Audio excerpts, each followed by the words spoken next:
Hi guys, welcome back to my channel. If you're new, my name is Anne. Consider subscribing. Today's video is very chilling. In fact, this year alone, I don't know what's going on. The amount of African men in the diaspora that have gone ahead to do very unimaginable things to the African wife is very shocking. A lot is coming out, a lot is unraveling this year, and we've all seen the viral video of what's going on in America. The Ghanaian pastor Sylvester Ofori, right? The man of his wife, a 27-year-old woman, a very young woman. For the purpose of YouTube policy, I will not be saying some, I will be using other words to mean what I say. So I'll be saying he offed his wife, but we all know what he did. He went on a rampage. It was a close range attack on her, and that's what we're going to discuss on this video. And another thing we're going to discuss, more updates and more information are coming out, especially from his church members.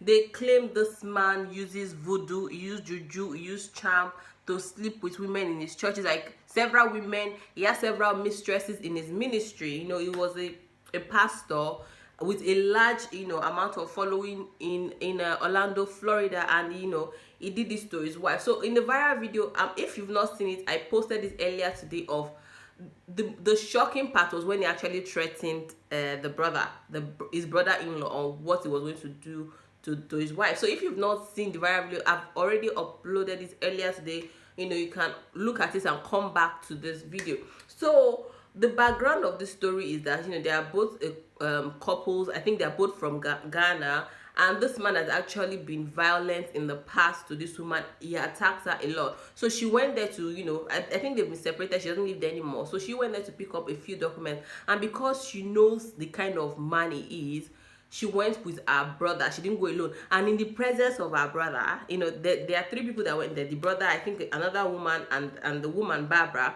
In the presence of her brother, this man had no fear. He was still attacking his wife, and the brother had to step in as a big brother, and protect his sister. That is what brothers do. And there has been evidence of alleged constant violence in this marriage, and yet this woman is very forgiving. She's, she was even telling the brother to take it easy on her husband, and that's the point we would touch on later down in this video. And this man had the audacity, before he was kicked out of the house, they kicked him out. He had the audacity to tell the brother, he promised the brother that this your sister, I promised you, he would huff her. And which a few days later, he fulfilled his promise to this chilling. Oh my God, he sends shivers down my spine. And this Barbara, she heard what her husband said, and yes, she was begging her brother, not to beat him, not to call the police. The brother was like, we have to call the police. You don't take threats like this. You don't take it like it's flimsy. You have to call the police. For the least you can do is actually make a police report. The least you can do is make a restraining order. But she didn't. She wasn't, going to do that. And he went to wait for her in front of her office. The man is such a coward, stalking her, and he attacked her with a thing behind her back. He gave her several behind her back, and he stood over her when she was lying in the pool of her own, and he gave her close range on her head. So he did it with the intention that she's not going to survive it. He wanted to prove a point, which unfortunately he did, and he made sure that she wasn't going to survive it. So a lot of people are saying that Barbara did not take, the wife, she didn't take appropriate steps. She could have filed for police report. There's no point blaming someone that has passed away. She has passed away, and some people are saying at least she should have made police report. She should have filed. She should have done something to keep him off her back. I mean, she has done a lot. She has involved her family. She has I don't know what else this woman could have done, but I think the problem in this video was that even at the fact that this man was threatening her life, she was still defending her husband. It is the fact that she still feel like the need to defend him. And I'm thinking maybe at the back of her mind, because I don't want to blame her too much, This is a woman that has been, obviously, when she got married to this man, she wanted a happy marriage. She wasn't planning on divorcing anytime soon. So maybe at the back of her mind, she's thinking maybe there's there's hope for reconciliation, maybe down in the future. She doesn't want to, Yoruba people say that one losolopa, you don't go to the police, and at the end of the day you become friends. Maybe at back of our mind she's thinking that they can reconcile. And a lot of women actually go through very difficult situation. Walking away from an abusive marriage is extremely difficult. I've found over the years, before I used to say, just walk away, what is there, but I have come to an understanding that it is a difficult decision to make. I accept it now that they just can't walk out from an abusive partner or an abusive husband. I mean, for a logical person, that is the next thing to do. But these people have, they've been married for so many years. And the thing is this, like, what I realize is that the longer you stay put in an abusive situation, in a violent situation, the more difficult it is to walk away. Because day by day, the man, maybe all these people that are abusive, they are bullies, they are narcissistic, they have narcissistic personality. So day by day, they are chipping away at your self-esteem. Day by day, they'll say, oh, you will never find a man like me, you're the best. Some of them will beat you finish, or they'll post you finish. They will blame you that, yeah, you're the one, you are the cause of it. You run your mouth. Like they would do this thing to you and transfer it to you. So facing that on a regular, constant basis, it chips away at these women's self-esteem, and it is extremely difficult for them to walk away. In fact, some of them even sympathize. Imagine this man was, beating her, attacking her in front of her brother, doing all sorts of things, and yes, she still had the sympathy. So I don't think she was stupid or anything. It's just a lot of women cannot walk away from situations like this. And apart from our African mentality, because some people will say maybe she stayed in the marriage because of what will people say, apart from our African that mentality of what will people say, I have come to understand that a lot of women are suffering from Stockholm syndrome and they don't even know it. The longer you stay in an abusive situation, the more it affects you psychologically. They are facing Stockholm syndrome. The man go, they damage you, they go, yet you will sympathize, you would empathize with him. You will think, oh, maybe I'm the cause of it. Maybe if I speak less, if I'm less combative, if I'm less arguing, you will start looking for logic behind the whole, like, why is he doing this? Maybe I'm the one triggering him. Oh, I know my husband has a temper. Maybe I should, I should be, there should be the yin and the yang to the relationship. So when I watched the video and I saw making excuses for the man, this is one of the symptoms of Stockholm syndrome. And she may not even know it.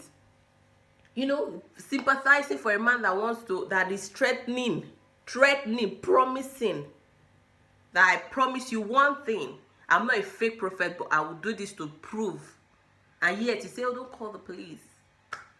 There's so many levels to this damage, this domestic damage. It damages your self-esteem, your self-worth, your brain. Everything just goes down the drain. And there's a lot of trauma bonding going on in some marriages. The person will traumatize you, so say you become used to it. It becomes routine for you. In fact, you love it. All of a sudden, you are starting saying, this man never touched me today. What's the matter? He never bones me. There's a lot of trauma bonding going on in some African homes, and they don't even know it. They don't know it.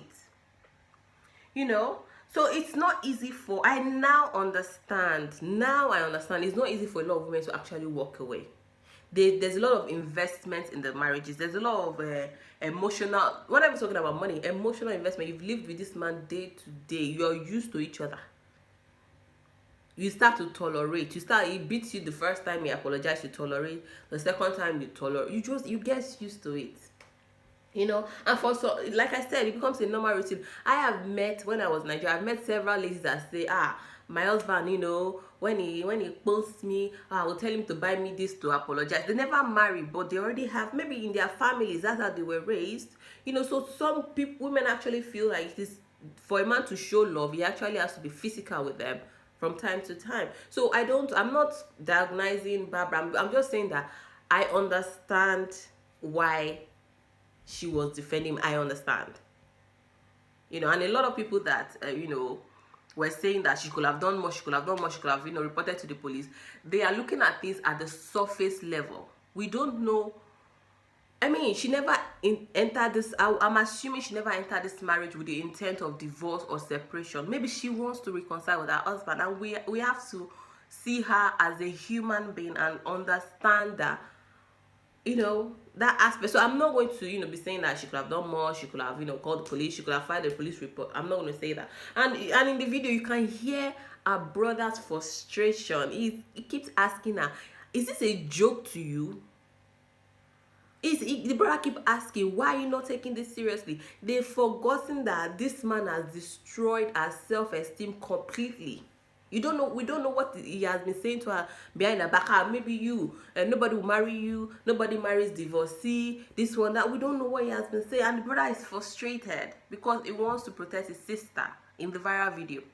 And maybe in her mind she's always thinking, if I call police now, we cannot reconcile, he will change, he will, we women, it will change. So the issue now is that even the fact that she had the courage to walk away from this man was so wicked that he wasn't willing to let her go. He had to prove a point. She walked away. He went to wait for her outside her office just to prove it. This man could have used a few days to think, to calm himself down and say, is this the right thing to do as a Christian, as a pastor? He could have, he had time to calm down, but no, he had to go ahead. He had to prove a point. He has such fragile masculinity. He has no masculinity energy. And yet he's a pastor. He's leading, he's a shepherd. He's leading sheep in his congregation. We need to be careful who we look up to for leadership. We need to be very careful, especially people that say, my pastor say, my pastor say. But I don't want to digress too much. All these pastors are human beings, and we are seeing them now. So walking away from this situation now, we keep encouraging women that if you're in a domestic situation, walk away. From this scenario, walking away is not enough. She had separated from the man. She no longer lives in the same house with him. Yet he's not willing to let her go. There are some men that will not let you go. If I can't have you, no one else will. So is walking away from an abusive domestic situation, is it enough? Especially if you are with a man that is tick, boom. Even though she had called the police, even though she had taken restraining order, will police be escorting her up and down? What more could she have done? What could she have done to save her life? This man had made up his mind. That is it. I don't know what's going on in African diaspora now. I don't know. He had made up his mind. So is it that he was relying on her financially? Why was he so desperate? Because there are some men, maybe the woman is his backbone. She's one that covers his shame. So because I think she was working as an assistant manager in a bank. I'm not too sure with the details of her job. Maybe she's the one supporting him. So if she now walks away from the marriage, his backbone has gone. So he maybe could not maintain the standard or his lifestyle anymore. Then he felt like, how dare you leave me? What else could she have done? I don't get it. He made up his mind to do what he did. And he's such a man that we need people that are getting into maybe partnership and relationship. This is a conversation that we need to keep going. We need to keep talking about. Is it that the man has a temper, he has a fragile ego, maybe he's jealous? Some men are very jealous. The wife is progressing, they are not progressing. Their fragile masculinity cannot handle it. Maybe she's earning more than he does. Who knows? He had a wounded, especially since the lady's brother kicked him out, beat him, kicked him out. His ego, it was like a wounded lion. He wanted to get back. He was a wounded lion. So I'm just thinking, what else could she have done for people that are in this situation that are perhaps, they are trying to leave an abusive partner? What else could she have done? Even if she took restraining order, this man was lurking in the corner. He was hiding, to do what he was going to do. Is it that, was she supposed to quit her job? Was she supposed to run away from America, run away from Orlando? What else could she have done? We don't know whether he would even stalk her. We don't know. So this man To me, it must have shown her traits of this possessiveness, this bullying, maybe the narcissistic, maybe the psycho. It might have been showing her all this traits, but maybe she got carried away with the title of is a pastor, is a, when we Africans, let me not say Africans, when we Nigerians, because I know Nigerians, right? When we hear the title of pastor, pastor, pastor, we let our guard down. Our judgment, our good judgment, we let it down. The whole sentiment of is a man of God, it overtakes common sense. It might have been showing her his personality in the past, and there are some, maybe in the beginning he has told her, if I can't have you, no one else will have you, and she carried on in this relationship, and it led to marriage, and here we are today. So the other update that is coming out on this story is that this man is actually an infidel man, right? He was having mistresses, the so-called pastor, he was having mistresses in his church, and yet he had the audacity to accuse his wife of witchcraft. Yet he was bouncing up and down like he's on a oh my God. So there are some people that have come forward, church members have come forward, that this man was using voodoo to sleep with them. He was using juju to sleep with them. One of the church members that came forward said she has been celibate for the past 10 years, yet this man broke her celibacy. She started lusting after him. She doesn't know what he has done. Her spiritual life has gone down and everything. I don't know whether those ones are just trying to, avoid responsibility or accountability that were having an affair with a married man. Maybe they're just coming up with stories to say, oh, he used juju because, obviously, what other excuse would you have, having an affair with a married man? But it could also be possible that the man was into voodoo. So it's an allegation that there is more coming up in this story day by day in this gist. And, if a man can, think he can be having his way with other women, you still call your wife a witch? This is just hilarious. The double standard. You are a pastor, pastoring people, yet half of your church member, you've finished them. So the thing is this, right? I felt like there must have been a level of self-esteem issue this lady was facing. She was only 27. And she knew that her husband, the pastor, was having affairs in church. She knew he had mistresses, and he was also, coming home, with violence at only 27. Why would you stay that young why? Because just imagine if you have been married with this man in 40 years, or would she have stayed in? Because one thing about abusive people is people going through domestic violence is that it always escalates. It never comes down. Like it starts with like a punch, a slap, then it becomes like a whip, and it escalates. So why would she resign her fate at 27 to a man that is probably bringing home diseases?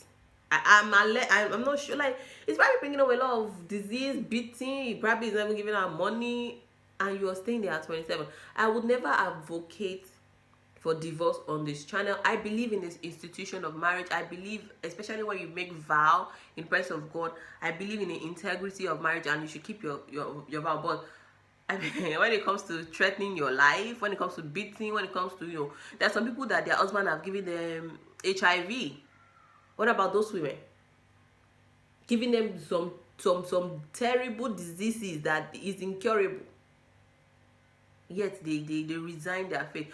I feel like we as African women, we need to start telling ourselves the truth, and we need, if you're a woman with a low self-esteem, I think they become easy praise to men like this, men that are possessive, men that are abusive. Maybe we need to start talking about working on our self-esteem, going to sit down in a therapist office and express yourself. Because it looks like we as African women, some of us are too desperate to bear the title Mrs. Ladbaja, Mrs. somebody, that you're willing to marry anybody. You're willing to ignore all the signs, even if they put the stop signs in your face. If they use to slap your face, you will not see it. We look like we're too desperate for that title, not just the Mrs. title, to even stay as Mrs., even though the situations are not favorable towards you. It's something we need to start being open and honest about. And I understand the Nigerian culture of stay there to the end. I understand the culture, but what is more important? Is it the title or your life? You know? And the thing is this, right? Sometimes when you're living an abusive relationship, you may be thinking, you know, some women have spent 14 years in the marriage. You know, we women, we always consider the time, you know, after, oh God, after 14 years, where will I start from? You know, it's our nature to consider things like that. But if you've made up your mind to leave, you need to close your eyes and just do it. It is not an easy decision to make, but if it's something you're willing to do, you cannot be sympathizing for a man that is beating you. Sympathize towards him. He not pity you, they bounce you every day. What if he beats her and he damage one of her eyes, or you become disabled? Yet you have sympathy towards him. If you are going through Stockholm syndrome, go and see a therapist. Because you cannot pray. There's some mental illness you cannot pray away. You need professional help. You don't need your pastor to come and be pouring anointing oil, or you need to go to the root, the foundation of this problem with a licensed professional. You know, if you want to walk away. Do it for yourself, because your life matters more than the title of Mrs. What's his name, sir? Sylvester Ofori. Now she's no more. If this man had the opportunity, if this Ghanaian man had the opportunity to run to America to run to Ghana, out of America to Ghana before they arrested him, he could not marry another woman, start a new life, forget that she ever existed. So if you want to walk away, you close your eyes and you do it. If you're ready to walk away, you know, because your life matters. It matters a lot. Life is very precious. It's not something we should joke with, you know. And you know, it's only a woman that is alive. I know the old title of divorcee, nobody wants to be a divorcee, but it's only someone that is alive, that is healthy, that can remarry, not someone that is 6 feet under, you know. So I just want to end this video right here, and if you've enjoyed it, hit the thumbs up, and I'll look forward to the next video. Bye guys.